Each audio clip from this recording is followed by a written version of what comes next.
Antiguo. Relato basado en experiencias reales de Juan Sánchez. Escrito y adaptado por Eduardo Liñán. Recuerden que pueden leer más historias del mismo escritor visitando el enlace que dejaré en la descripción del video. Hace algún tiempo, en el año 2006, después de terminar mis estudios de preparatoria, mis padres decidieron tener otra fuente de ingresos, así que empezaron a vender tacos en una esquina de la avenida 16 de septiembre en Naucalpan, Estado de México. Rentaron un puesto de lámina color amarillo para comenzar a vender.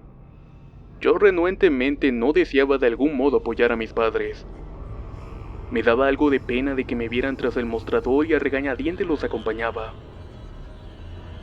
El horario en el que abrían me atormentaba mucho, ya que desde las 8 hasta las 7 de la noche había que estar ahí. Era bastante agobiante y aburrido para mí a pesar de la concurrida que es esa avenida. Por la mañana, al abrir el puesto para comenzar la vendimia, pasaba mucha gente que iba para sus trabajos. Eran filas de gente que esperaban en las paradas de los micros. Veías transportistas y muchos vehículos que eran del diario. Ya para las 5 de la tarde, a pesar de lo concurrida que es la avenida, muy poca gente de a pie pasaba por el lugar. Había tarde en que nos tocaba cerrar el puesto entre las 7 y las 8 de la noche, y daba algo de temor porque era bien sabido que por esa zona salta mucho. Así que no ponía mucho empeño en acomodar las cosas, quería cerrar e irme lo más rápido posible de ese sitio. Quería cerrar e irme lo más rápido de aquel sitio. Sin embargo, había tardes en que llegaba un señor de por ocho que se ponía a platicar con mi madre de cosas sin importancias, y ella le seguía la plática, prolongando el tiempo y ocasionando en mí una desesperación por irme. Cuando por fin el viejo se iba, ya tenía todo dentro del puesto, aunque eso sí, muy mal acomodado. Afortunadamente nunca nos pasó nada, a pesar de que ya nos íbamos muy tarde de ahí. Después de un mes de tener la misma rutina, llegó la dueña del puesto a cobrar la renta. Nosotros, desde que nos habíamos establecido ahí, íbamos a una gasolinera cercana a hacer nuestras necesidades, pero para esto teníamos que pagar, al igual que las cubetas de agua que diariamente ocupábamos.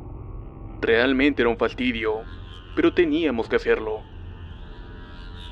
A raíz de esa situación, la dueña nos recomendó que en vez de ir a pagar a la gasolinera por los baños y el agua, que fuéramos a una fábrica de telas abandonada que estaba cruzando la calle. El edificio tenía mucho tiempo en el abandono y se notaba en la construcción. En ese lugar hacían guardia unos ex empleados que permanecían ahí por problemas con sus pensiones. Ellos hacían 3 guardias que se rolaban durante el día y la noche.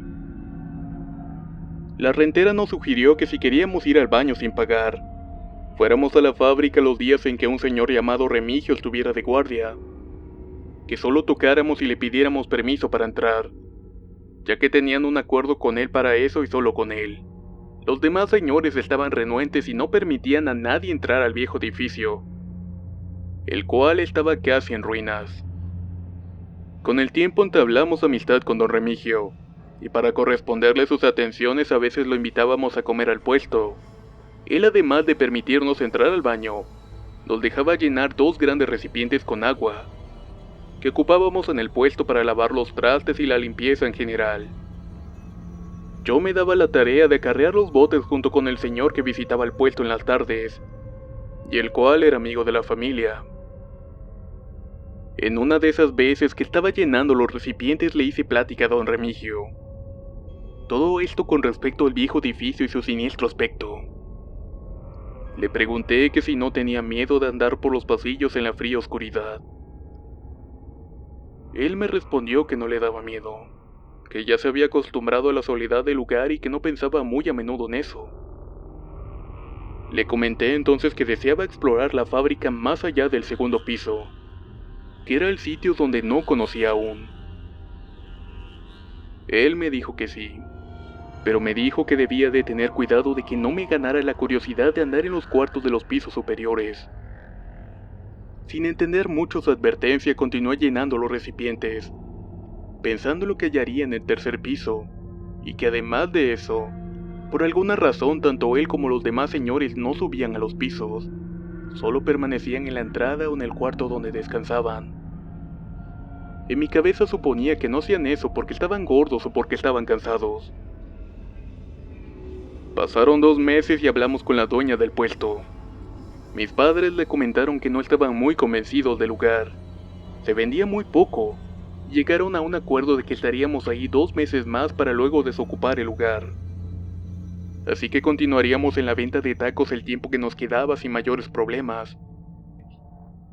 Había transcurrido un mes desde ese momento, y sería por la tarde ya para cerrar que llenaba los botes de agua en el edificio.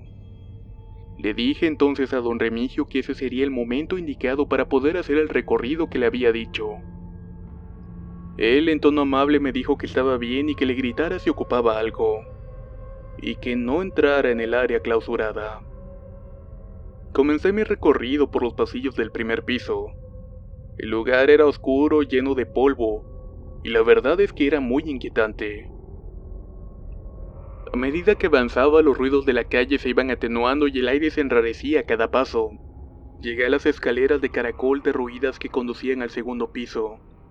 En algunos tramos ya no tenía peldaños, por lo que tenía que estirarme para poder continuar.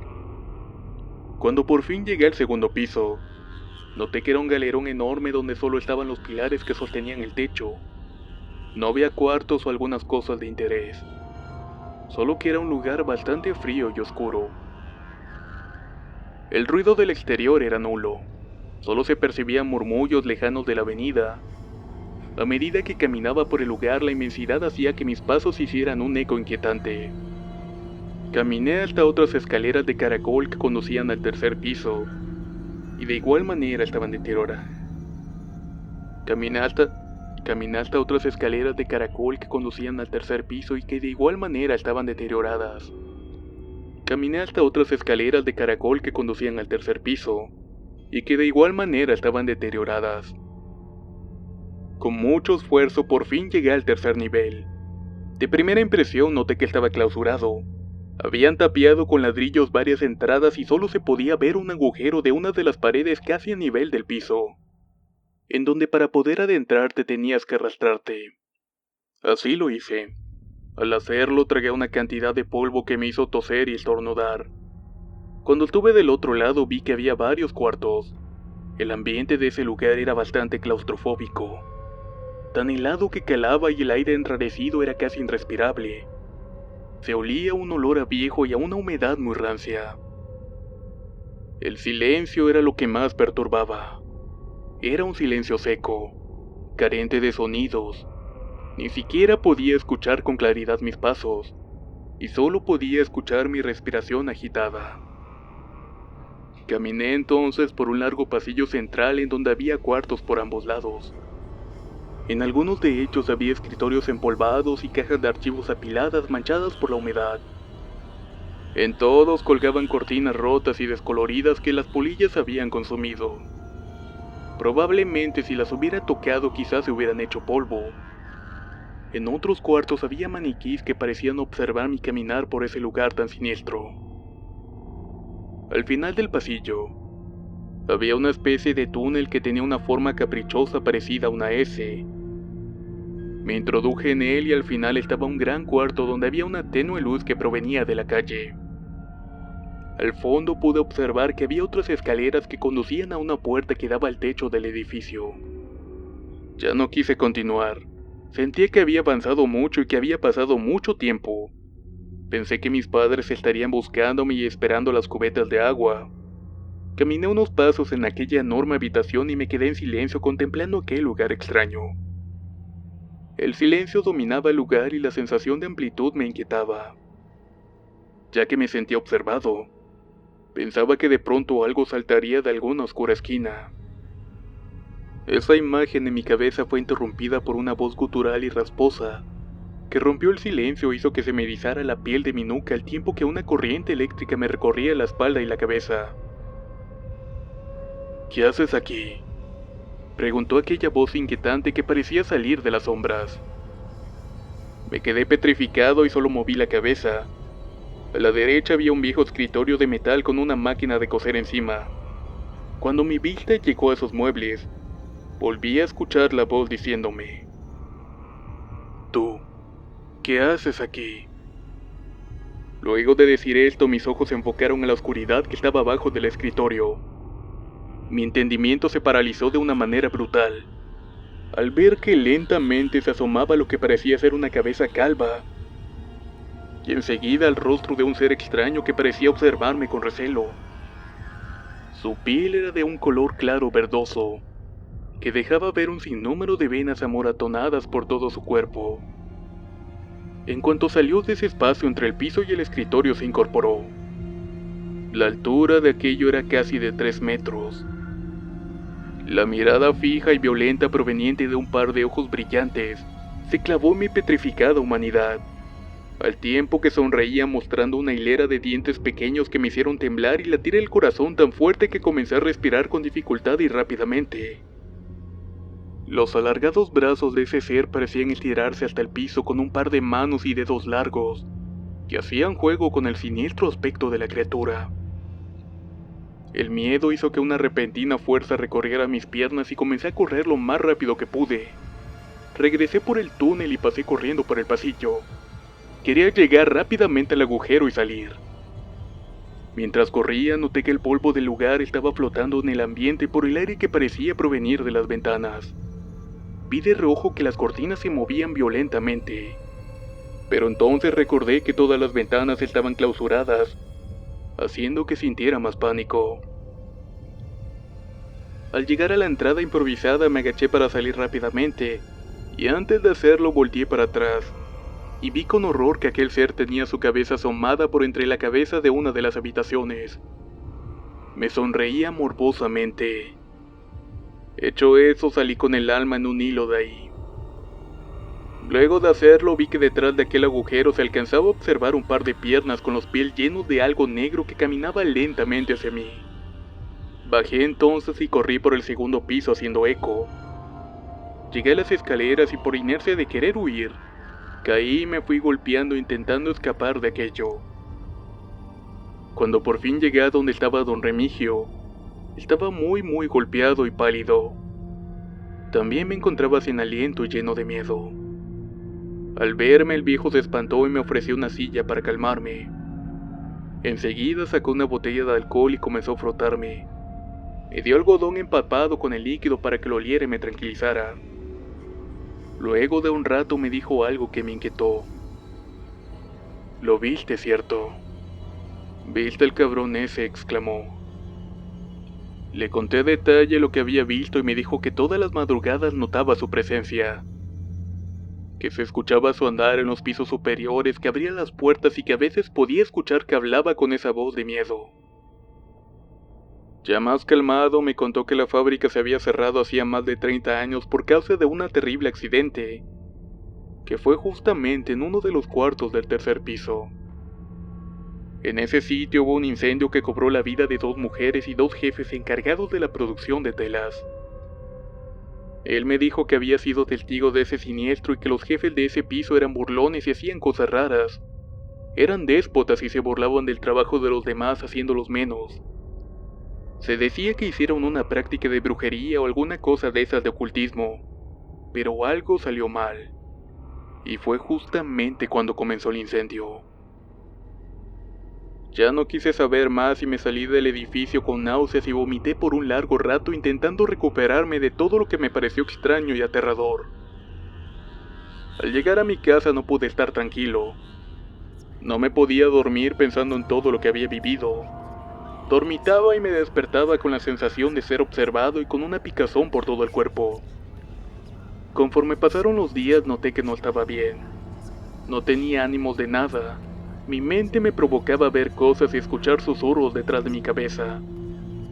Cuando estaba solo, cuando me bañaba entre el ruido del agua, podía escuchar algo que me hablaba en una lengua que era incomprensible para mí. Esa situación me llevó al borde de la locura. Ya no pude más y tuve que contarle a mi familia lo que había pasado y lo que había visto. Mi madre, algo preocupada, le llamó a una tía que se dedicaba al esoterismo, las limpias y que además trabajaba con la Santa Muerte y con los santitos. Era una mujer con mucha experiencia ya mayor. Después de que me viera y me diera una limpia, Me miró con preocupación y me dijo que había molestado a una entidad oscura, y que ésta deseaba algo de mí. No me dijo más. Pero noté que estaba de igual manera muy preocupada por lo que vio en mí. Para quitar el acoso que esa entidad ejercía sobre mí, tenía que hacer una especie de ritual en el sitio donde lo había visto. Al decir esto me llené de un miedo indescriptible. No quería volver ahí, pero era necesario hacerlo si quería librarme de todo eso. Así que de algún modo volví acompañado del esposo de mi tía para hacer el hechizo. Ingresé al edificio con permiso de don Remigio. Le dije que mi visita anterior había perdido unas llaves en el segundo piso, por lo que tenía que entrar rápidamente. Era temprano y había mucha luz. El viejo cuidador no tuvo inconveniente y me dirigí al tercer piso. Fue una tortura llegar hasta ahí. Tenía miedo y pensaba todo el tiempo en que tal vez esa criatura saltaría de la oscuridad y me atacaría. Mis nervios y mi estómago comenzaron a debilitarse cuando por fin estuve frente al agujero. Dejé 4 cabezas de ajo, limones y una cruz bendita. Regué unos polvos que me había dado mi tía y grité en voz alta: «Ya no me chingues más». Enseguida regresé y agradecí a don Remigio por el permiso. Luego de estar en mi casa pude dormir profundamente en las noches consecutivas. Pensé en lo que me había dado mi tía y le agradecí porque todo eso funcionara. Además, faltaba poco para desocupar el puesto, y con ello me olvidaría de ese siniestro episodio en mi vida. Pasaron 4 meses desde que habíamos dejado el puesto y nos enteramos por la dueña del local que el cuidador don Remigio había muerto de una manera extraña. Lo habían encontrado en el tercer piso, en el pasillo con forma de S que conducía a aquel cuarto de producción, donde me había encontrado con aquel extraño ser. Estaba tirado boca arriba y con el estómago inflado y la piel verdosa y amoratada, cubierto por su propia sangre, la cual se había coagulado y ennegrecido. Según dijeron, se había desangrado por los oídos. A pesar de la impresión de saber de la muerte del cuidador, pensé que había... A pesar de la impresión de la muerte del cuidador, pensé en cómo había pasado en el agujero del muro. Era prácticamente imposible que cupiera por ahí por su corpulencia. Los cuidadores lo encontraron junto a un círculo de polvos blancos, ajos, limones y una cruz de madera que estaba por un lado de su cabeza. Por lo que se decía que había hecho alguna clase de brujería en aquel lugar y que algo había salido mal. Mi angustia se convirtió en culpa al saber esto. Pensaba que de algún modo había sido responsable por la muerte del viejo. Y eso me puso inquieto durante algún tiempo. Poco a poco lo fui olvidando. El edificio sigue ahí, rodeado de ruido, de centenares de gente y microbuses que esperan cargar combustible en las gasolineras. Sus ventanas reflejan el abandono y el tiempo. Y más arriba puede verse que quizás algo siga rondando por ahí. Los hombres que estaban en huelga decidieron hacer guardia fuera del edificio para evitar que les fuera a pasar algo similar que a su viejo compañero. Cada que pienso esto, mi mente le intenta dar muchas explicaciones, pero al final siempre llega a la misma conclusión. Y es que un ser de oscuridad habita oculto entre los rincones de la antigua construcción, envejeciendo con el tiempo mismo. Antiguo. Relato basado en experiencias reales de Juan Sánchez. Escrito y adaptado por Eduardo Liñán.